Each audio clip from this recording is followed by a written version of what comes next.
दोस्तों, मैं आया हूं महाराणा प्रताप के किले को और आज मैं बताऊंगा महाराणा प्रताप की शौर्य गाथा। तो वीडियो को पूरा देखें और चैनल को सब्सक्राइब कर लीजिए। मेवाड़ की माटी और वीरता का सूर्योदय। 16वीं शताब्दी का भारत एक बड़े बदलाव के दौर से गुजर रहा था। उत्तर में मुगल साम्राज्य की जड़ें गहरी हो रही थीं। एक एक कर राजपूताना की रियासतें दिल्ली के सामने नतमस्तक हो रही थीं। लेकिन अरावली की गोद में बसा मेवाड़ अपनी स्वतंत्रता और स्वाभिमान की मशाल जलाए बैठा था। इसी स्वाभिमान की रक्षा के लिए 9 मई 1540 को कुंभलगढ़ के दुर्ग में एक ऐसे व्यक्तित्व का जन्म हुआ जिसकी गर्जना सदियों तक गूंजने वाली थी। राणा उदय सिंह और महारानी जयवंताबाई के घर जन्मे इस बालक का नाम रखा गया प्रताप। प्रताप का बचपन महलों की चकाचौंध में नहीं बल्कि अरावली की ऊंची नीची पहाड़ियों और घने जंगलों में बीता। उनकी माता जयवंताबाई एक धर्मनिष्ठ और साहसी महिला थीं। उन्होंने नन्हे प्रताप को बचपन से ही रामायण और महाभारत की वीरतापूर्ण कथाएं सुनाईं। उन्होंने प्रताप के मन में यह बात बैठा दी कि राजा का धर्म केवल शासन करना नहीं बल्कि अपनी प्रजा और मातृभूमि की मर्यादा की रक्षा करना है। प्रताप ने अपनी प्रारंभिक शिक्षा युद्ध के मैदानों और भीलों की बस्तियों में प्राप्त की। अरावली के भील समुदाय के लोग प्रताप को अपनी संतान की तरह प्यार करते थे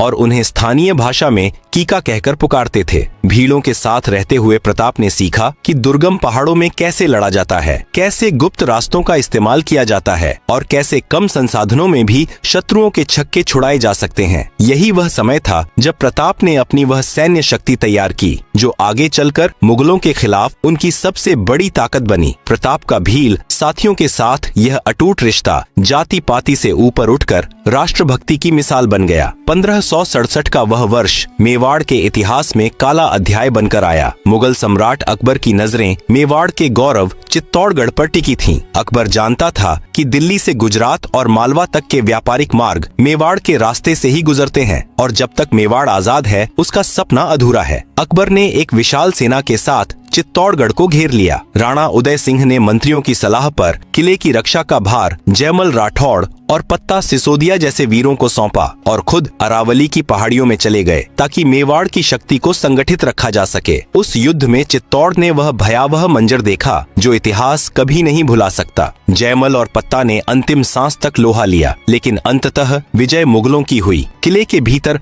हजारों राजपूत वीरांगनाओं ने अपनी मर्यादा के लिए जौहर की अग्नि में खुद को समर्पित कर दिया। अकबर ने किले पर अधिकार करने के बाद 30,000 निर्दोष नागरिकों के कत्लेआम का आदेश दिया। युवा प्रताप ने अपनी आंखों से चित्तौड़गढ़ का पतन और अपनी प्रजा का लहू देखा था। इस घटना ने उनके हृदय में मुगलों के प्रति कभी न खत्म होने वाले विद्रोह की ज्वाला जला दी। 1572 में राणा उदय सिंह की मृत्यु के बाद मेवाड़ एक संकटपूर्ण मोड़ पर खड़ा था। उदय सिंह ने अपनी प्रिय रानी धीरबाई के प्रभाव में आकर अपने छोटे बेटे जगमाल को उत्तराधिकारी घोषित कर दिया था। लेकिन मेवाड़ के सामंत और जनता जानते थे कि मुगलों के इस भीषण संकट काल में राज्य की बागडोर केवल प्रताप जैसा वीर ही संभाल सकता है। गोगुंदा की पहाड़ियों में होली के दिन मेवाड़ के सरदारों ने जगमाल को सिंहासन से हटाकर प्रताप का राज्याभिषेक किया। सिंहासन पर बैठते समय प्रताप के पास न तो बड़ा खजाना था न ही सुरक्षित राजधानी। चित्तौड़ पहले ही छीन लिया गया था लेकिन प्रताप के पास था मेवाड़ का स्वाभिमान। उन्होंने उसी समय एक ऐतिहासिक शपथ ली, जब तक मैं चित्तौड़गढ़ को वापस मुक्त नहीं करा लेता मैं सोने चांदी की थालियों में भोजन नहीं करूंगा, कोमल बिस्तरों पर नहीं सोऊंगा और महलों में निवास नहीं करूंगा। उन्होंने पत्तों की थाली में खाना स्वीकार किया और घास के बिस्तर पर सोना शुरू कर दिया। मेवाड़ का वह राजकुमार अब महाराणा प्रताप बन चुका था जिसने अपनी विलासिता को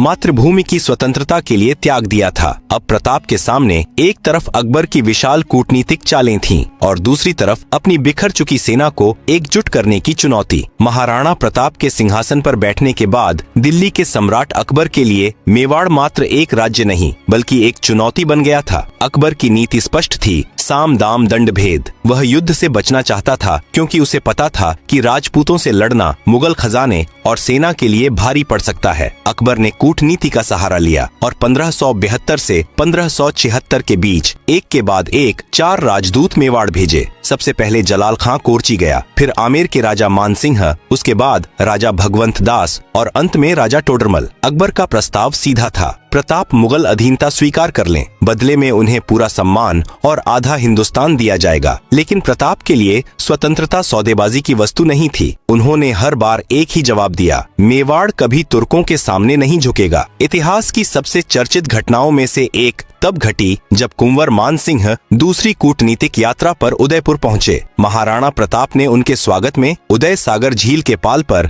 एक शाही भोज का आयोजन किया। लेकिन जब भोजन का समय आया तो महाराणा खुद वहां मौजूद नहीं थे। उन्होंने अपने पुत्र कुंवर अमर सिंह को मानसिंह की सेवा में भेज दिया। मानसिंह ने हैरान होकर पूछा, महाराणा कहाँ हैं? मैं उनके बिना भोजन शुरू नहीं करूंगा। अमर सिंह ने विनम्रता से उत्तर दिया, महाराणा के सिर में दर्द है, इसलिए वह नहीं आ सके। मानसिंह चतुर थे, वह समझ गए कि यह सिर दर्द शारीरिक नहीं बल्कि कूटनीतिक है। महाराणा उस राजपूत राजा के साथ बैठकर भोजन नहीं करना चाहते थे जिसने अपनी बेटियों का विवाह मुगलों से करके अपनी मर्यादा बेच दी थी। मानसिंह आग बबूला हो गए और बोले, मैं यह सिर दर्द समझता हूँ। कह देना महाराणा से कि अब अगली मुलाकात युद्ध के मैदान में होगी और मैं ही उनके सिर दर्द की दवा लाऊंगा। जाते जाते उन्होंने व्यंग्य किया तो पीछे से मेवाड़ी सरदारों ने गर्जना की, अगली बार आओ तो अपने फूफा अकबर को भी साथ लाना। कहा जाता है कि मानसिंह के जाने के बाद महाराणा ने उस स्थान को गंगा जल से धुलवाया ताकि वह अपवित्रता मिट सके। इस घटना ने अकबर के स्वाभिमान को गहरी चोट पहुंचाई और युद्ध का नगाड़ा बज गया। अकबर ने मानसिंह और आसफ खान के नेतृत्व में करीब 80,000 की विशाल सेना मेवाड़ की ओर रवाना की। मुगलों के पास तोपखाना था, उन्नत बंदूकें थीं और हाथियों की एक बड़ी फौज थी। इसके विपरीत महाराणा प्रताप के पास मात्र 20,000 सैनिक थे, जिनमें राजपूतों के साथ साथ उनके वफादार भील योद्धा भी शामिल थे।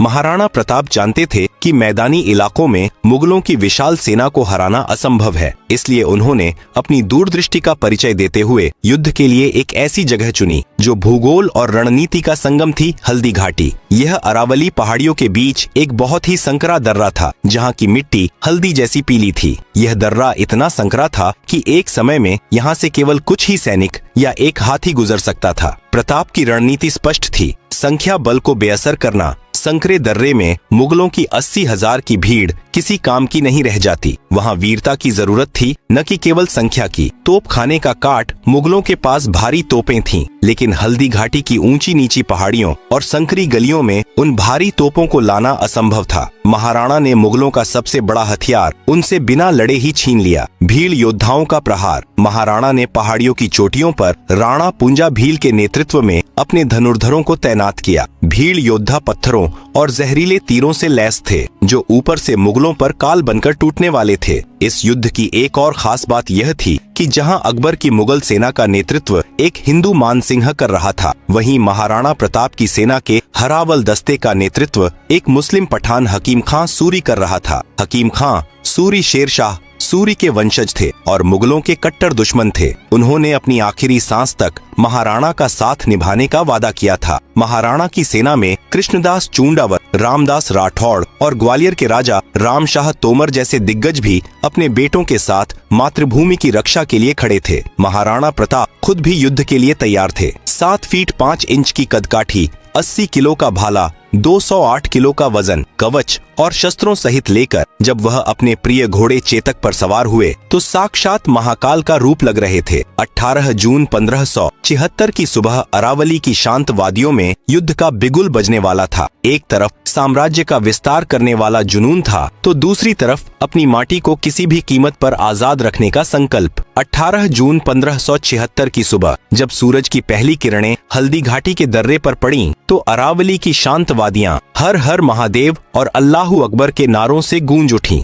महाराणा प्रताप की सेना का नेतृत्व पठान हकीम खां सूरी कर रहे थे। उन्होंने मुगलों के हरावल दस्ते पर इतनी तेजी से हमला किया कि मुगल सेना संभल ही नहीं पाई। संकरे दर्रे में मुगलों की भीड़ एक दूसरे के ऊपर गिरने लगी। मेवाड़ी तलवारों की धार इतनी तेज थी कि मुगल इतिहासकार बदायूनी, जो खुद वहां मौजूद था, उसने लिखा, राजपूतों के हमले ने हमारे सैनिकों को भेड़ बकरियों की तरह खदेड़ दिया। मैदान ए जंग में जब घोड़ों का मुकाबला चल रहा था तब महाराणा ने अपने सबसे शक्तिशाली हाथी राम प्रसाद को मैदान में उतारा। राम प्रसाद इतना साहसी था कि उसने अकेले ही मुगल सेना के कई हाथियों को मार गिराया। अकबर ने राम प्रसाद को पकड़ने के लिए अपने 7 हाथियों को एक साथ भेजा। अंततः राम प्रसाद का महावत मारा गया और वह मुगलों द्वारा पकड़ लिया गया। इतिहास गवाह है कि इस हाथी ने मुगलों की कैद में जाने के बाद अन्न जल त्याग दिया। अकबर ने उसे पीर प्रसाद नाम दिया और उसे बहलाने की बहुत कोशिश की, लेकिन महाराणा के उस वफादार हाथी ने 18 दिनों के बाद अपने प्राण त्याग दिए, पर मुगलों का दाना नहीं खाया। अकबर ने तब कहा था, जिस राजा का हाथी भी मेरे सामने सिर नहीं झुकाता, उस महाराणा को मैं कैसे झुका पाऊंगा। दोपहर होते होते युद्ध अपने चरम पर पहुंच गया। चारों ओर धूल और लहू का साम्राज्य था। इसी बीच महाराणा प्रताप की नजर मर्दाना हाथी पर सवार कुंवर मान सिंह पर पड़ी। महाराणा ने अपने घोड़े चेतक को एड़ी लगाई और वह बिजली की गति से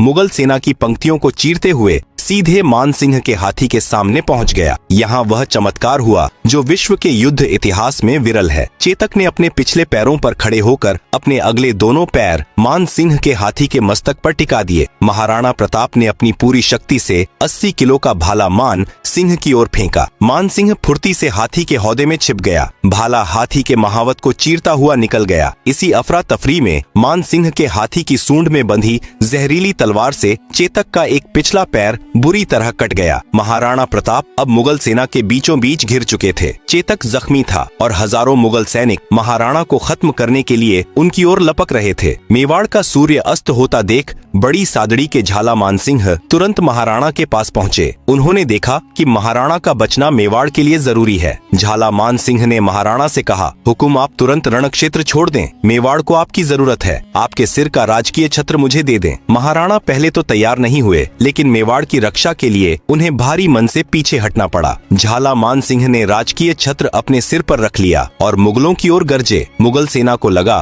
कि यही महाराणा प्रताप हैं। पूरी मुगल फौज झाला पर टूट पड़ी। उन्होंने हजारों मुगलों को मौत के घाट उतारने के बाद वीर गति प्राप्त की, लेकिन महाराणा को सुरक्षित निकलने का समय दे दिया। चेतक का एक पैर कटा हुआ था। वह लहूलुहान था, लेकिन उसकी निष्ठा अडिग थी। वह अपने स्वामी को पीठ पर लादे हुए 3 पैरों पर दौड़ता रहा। पीछे कुछ मुगल सैनिक लगे हुए थे। रास्ते में एक 22 फीट चौड़ा पहाड़ी नाला आया। एक स्वस्थ घोड़े के लिए भी इसे पार करना मुश्किल था, लेकिन चेतक ने अपनी आखिरी सांसों को समेटा और एक ऐसी छलांग लगाई जिसने उसे अमर कर दिया। वह नाला पार कर गया, लेकिन दूसरी ओर पहुंचते ही उसके शरीर ने जवाब दे दिया। महाराणा प्रताप ने देखा कि उनका सबसे प्रिय साथी, जिसने अनगिनत युद्धों में उनकी जान बचाई थी, अब उनकी गोद में अंतिम सांस ले रहा था। उसी समय महाराणा के भाई शक्ति सिंह, जो अकबर की सेना में थे, उनका हृदय परिवर्तन हो गया। उन्होंने अपने भाई का पीछा कर रहे मुगल सैनिकों को मार गिराया और अपना घोड़ा महाराणा को दिया। महाराणा प्रताप के जीवन का वह सबसे दुखद क्षण था जब उन्होंने अपनी आंखों के सामने चेतक को प्राण त्यागते देखा। आज भी हल्दी घाटी में चेतक का स्मारक उस अटूट वफादारी की याद दिलाता है। हल्दी घाटी का यह युद्ध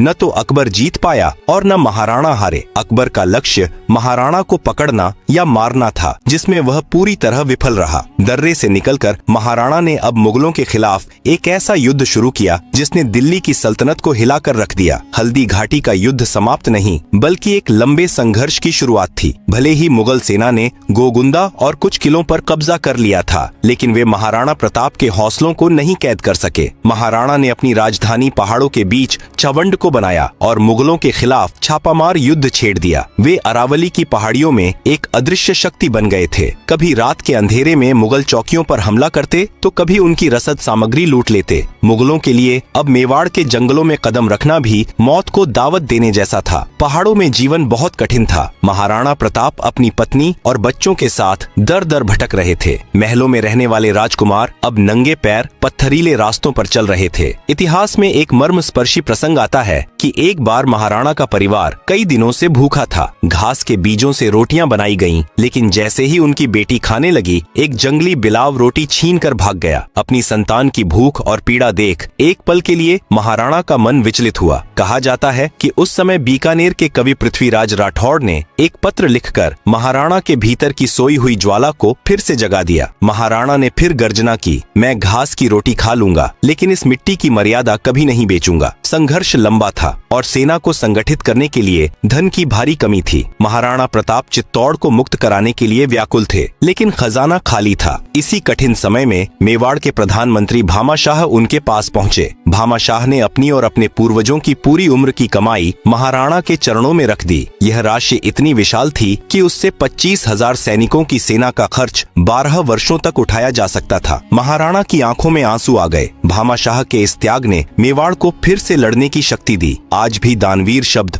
भामाशाह के बिना अधूरा माना जाता है। 1582 का वह वर्ष मेवाड़ के गौरव की वापसी का वर्ष था। महाराणा प्रताप ने अपनी नई संगठित सेना के साथ मुगलों के सबसे बड़े केंद्र दिवेर पर हमला किया। दिवेर का नेतृत्व अकबर का चाचा सुल्तान खान कर रहा था। इस युद्ध में महाराणा प्रताप और उनके पुत्र कुंवर अमर सिंह ने वीरता का वह प्रदर्शन किया जिसे सुनकर आज भी रोंगटे खड़े हो जाते हैं। युद्ध के दौरान कुंवर अमर सिंह ने सुल्तान खान पर इतनी शक्ति से भाला फेंका कि भाला सुल्तान खान के कवच को चीरते हुए उसके शरीर को पार कर गया और सीधे घोड़े के शरीर में धंस गया। घोड़ा और सवार दोनों एक ही झटके में निर्जीव होकर जमीन में गड़ गए। उधर महाराणा प्रताप ने अपनी एक ही तलवार के वार से मुगल सेनापति बहलोल खान को उसके घोड़े समेत 2 हिस्सों में काट दिया। मुगलों में ऐसा खौफ फैला कि वे रण क्षेत्र छोड़कर भाग खड़े हुए। इतिहासकारों ने इस युद्ध को मेवाड़ की बहुत बड़ी जीत कहा है। दिवेर की जीत के बाद महाराणा प्रताप ने एक एक कर मुगलों की 36 चौकियों को उखाड़ फेंका। देखते ही देखते उन्होंने उदयपुर, कुंभलगढ़ और गोगुंदा समेत मेवाड़ के अधिकांश हिस्से को मुगलों से वापस छीन लिया। केवल चित्तौड़गढ़ और मांडलगढ़ ही मुगलों के पास बचे थे। अकबर ने अंततः हार मान ली और महाराणा के विरुद्ध